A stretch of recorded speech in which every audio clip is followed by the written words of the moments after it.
నోటీసులు అక్రమం అయినా విచారణకు వస్తున్నా. నందినగర్ ఇంట్లో నేడు విచారణకు కేసీఆర్ ఓకే. 3 గంటలకు అందుబాటులో ఉంటానని కబురు. బీఆర్ఎస్ ఆందోళనల నేపథ్యంలో భారీ బందోబస్తు. ఎర్రవల్లిలో ఉంటున్నానని చెప్పినా మళ్ళీ నోటీసా. 65 దాటినందుకు నన్ను ఉన్న చోటే విచారించాలి. సుప్రీంకోర్టు తీర్పు స్పష్టంగా ఉన్న సిట్ చట్ట ప్రకారం వ్యవహరించడం లేదు. ఎర్రవల్లిలోనే ఉంటున్నానని 29వ లేఖలో స్పష్టంగా చెప్పినా దాన్ని పట్టించుకోలేదు. ఇది కోర్టు ధిక్కారం కిందకే వస్తుంది. సిట్ వైఖరిని ప్రశ్నిస్తూ కేసీఆర్ సుదీర్ఘ లేఖ అంటూ మనం చూస్తా ఉన్నాం. ఇక మాజీ ముఖ్యమంత్రి కేసీఆర్ తెలంగాణ ఉద్యమకారుడు ఆయన ఏమంటారు, నాకు 60 ఏళ్ళు పైబడినాయి, చట్టంలో స్పష్టంగా ఉంది, నేను ఎక్కడ విచారణ కొడితే అక్కడే నన్ను విచారణ చేయాలని చెప్పడం చూస్తా ఉన్నాను. మీరు చట్ట విరుద్ధంగా నాకు నోటీసు పంపారు, అయినా కానీ నేను విచారణ సహకరిస్తా. 3 గంటలకు నందినగర్లో నివాసంలో నేను అందుబాటులో ఉంటా అని చెప్పి కేసీఆర్ మళ్ళీ సిట్కి లేఖ రాసిండు. సో ఇక కేసీఆర్ అడిగే ప్రశ్నలు ఏంది, సిట్ ఏం ప్రశ్న సిద్ధం చేసుకుంది, ఏం అడగాలనుకుంటుంది, ఏంది అనే అంశాలు ఒకసారి మనం పరిశీలన చేస్తే, సో ఇక ఫోన్ ట్యాపింగ్ వెనకాల పెద్ద ఆయన ఉన్నారు, మా బాస్ ఉన్నారు అని చెప్పి ఇప్పటికే రాధాకిషన్ రావు, ప్రభాకర్ రావు చెప్పినట్టు మనం చూస్తా ఉన్నాం. సో ఇక్కడ ఆయన బట్టి మీరు కేసీఆర్ అడగబోయే క్వశ్చన్లు ఏంటంటే, మీరు నెంబర్లు మీరే పంపించిరా, మీరే ఫోన్ ట్యాప్ చేయమని చెప్పిరా, ఎవరెవరు నెంబర్లు పంపించారు, దాని వెనుక మీరే ఉన్నారా, అప్పట్లో ఈటల రాజేందర్ మీద నిఘా పెట్టింది మీరేనా, మీరు ఫోన్ ట్యాపింగ్ చేయించిరా, అప్పుడు మీ మాజీ ఎమ్మెల్యేలు మాజీ మంత్రుల మీద నిఘా పెట్టించిరా, మీ కన్నబిడ్డ ఆరోపణ చేస్తా ఉన్నది, కవిత ఆరోపణ చేస్తా ఉన్నది, నా ఫోన్ ట్యాప్ చేసిర్రు, నా భర్త ఫోన్ ట్యాప్ చేసిర్రు అని చెప్పి ప్రధానంగా ఆరోపణలు చేస్తా ఉన్నది.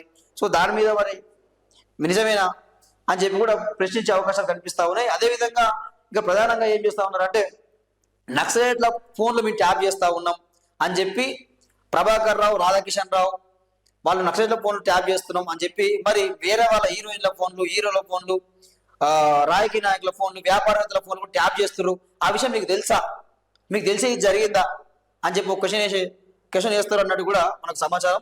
సో ఇంకేమడుతుంటే, అసలు ఇజ్రాయెల్ నుంచి మీరు ఎట్లా తెప్పించారు, అది ఫోన్ ట్యాపింగ్ పైకి ఎట్లా తెప్పించారు, ఆ టెలిగ్రాఫ్ చట్టం ప్రకారం మీరు అనుమతి తీసుకున్నారా, హోమ్ సెక్రటరీ దగ్గర మీరు అనుమతి తీసుకున్నారా, కేంద్రం అనుమతి తీసుకున్నారా, ఎందుకు మీరు ఇట్లా ట్యాప్ చేయాల్సి వచ్చింది, జడ్జిల ఫోన్ కూడా ట్యాప్ చేసిరా చెప్పి ఆరోపణలు వస్తూ ఉన్నాయి, నిజంగానే జడ్జిల ఫోన్ ట్యాప్ చేసిరా, ఇట్లా రకరకాల క్వశ్చన్లు అయితే వేసే అవకాశాలు అయితే కనిపిస్తా ఉన్నాయి. సో ఇక ఒక పక్క ఏమంటా ఉన్నారంటే, కేసీఆర్ ఏమంటారు, స్పష్టంగా చెప్పి కేసీఆర్ ఇంతకుముందు, సో మాకు అది సంబంధం లేదని పోలీస్ డిపార్ట్మెంట్కి సంబంధం, వాళ్ళు విచారణ, వాళ్ళు ఎట్లా ఇన్వెస్టిగేషన్ చేసుకుంటారో, ఎట్లా డేటా తీసుకొస్తారో మాకు సంబంధం లేదని చెప్పడం జరిగింది. సో ఇదంతా ఎపిసోడ్ చూస్తూ ఉంటే, కేసీఆర్ కు నోటీసులు ఇచ్చే ఎపిసోడ్ మొత్తం చూస్తూ ఉంటే, ఇక పోతారు, సిట్ వాళ్ళు పోతారు, కొన్ని క్వశ్చన్లు వేస్తారు, సార్ ఇక గిది కదా, ఇగో రేవంత్ రెడ్డి ఏముండదు, ఇక ఇద్దరు మీద కూర్చుంటారు, ఇంకో రేవంత్ రెడ్డికి చెప్తుంది, సార్ మరి ఇట్లా ఉంది, ఈ పరిస్థితికి ఇట్లా ఉంది, మరి ఏం చేద్దాం సార్ ఎట్లే అని చెప్పి కేసీఆర్ దగ్గర సలహా తీసుకున్నట్టు కనిపిస్తా ఉన్నది. సో పక్క ఏమంటారు అంటే, ఇంకో విచిత్రమైన విషయం ఏంటంటే, ఇక హరీష్ రావు, కేటీఆర్ అంటే సిటీకే ప్రశ్నలు వేసిరట, సిటీకి ప్రశ్నలు వేస్తే వాళ్ళు కంది తిన్నారట, భయపడరట, ఏం రాత్రులు రాస్తారా అంటే అట్లా రాస్తారు. ఇక నవ్వొస్తుంది ఆ ముచ్చట చూస్తే, సిట్టు వీళ్ళని ప్రశ్నలు వేసే బదులు వీళ్ళే వాళ్ళు తిరిగి చేస్తున్నట్టు ఇక. సో ఇక కేసీఆర్ పోలీస్ స్టేషన్ లో హాజరవుతాడా ఇంటి దగ్గర అంటే, ఆయన వాస్తవానికి కూడా పోలీస్ స్టేషన్ వెళ్ళే అవకాశం ఉంటే అక్కడ ఒక 2 ఫ్లోర్లు ఏమో మెట్లు ఎక్కే అవకాశం ఉందట. సో ఈయన ఎక్కలేని పరిస్థితి, ఇప్పటికే కాలుకు తొట్టికి సర్జరీ అయింది కాబట్టి ఆయన అంత పైకి ఎక్కలేను కాబట్టి, నేను నందినగర్లో నా నివాసంలోనే నేను అందుబాటులో ఉంటా, మీరు రండి నేను సహకరిస్తా అని చెప్పడం చూస్తా ఉన్నాం. సో ఇక మొత్తం కేసీఆర్ ఇన్వెస్టిగేషన్ చేసిన తర్వాత ఛార్జ్ షీట్ ఫైల్ చేస్తారు.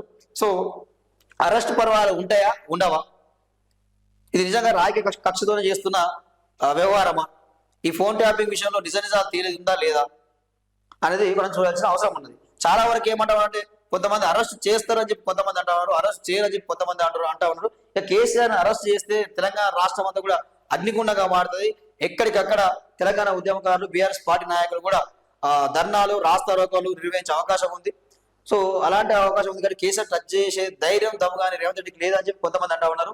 ఇంకొక విషయం చూసుకుంటే, ఇదంతా ఏముండదు, ఇదంతా బెదిరించి, సో ఏదో ఒకటి వీళ్ళు ఇద్దరు కూర్చొని కాంప్రమైజ్ అవుతారు, నాకు నీకు కోట్లు ఇస్తా, నీకేం కావాలో చెప్పు రేవంత్ రెడ్డి అని చెప్పి కేసీఆర్ ఆయనకు ఏదో ఒకటి ముప్పు చెప్పే అవకాశం ఉంది. వీళ్ళు నాయకులు, పెద్ద నాయకులు అందరూ కూర్చొని ఏదో కాంప్రమైజ్ అయ్యే అవకాశం ఉందా అని చెప్పి మాట్లాడుకోవడం కూడా రాజకీయ వర్గంలో పెద్ద చర్చనీయాంశంగా మారింది.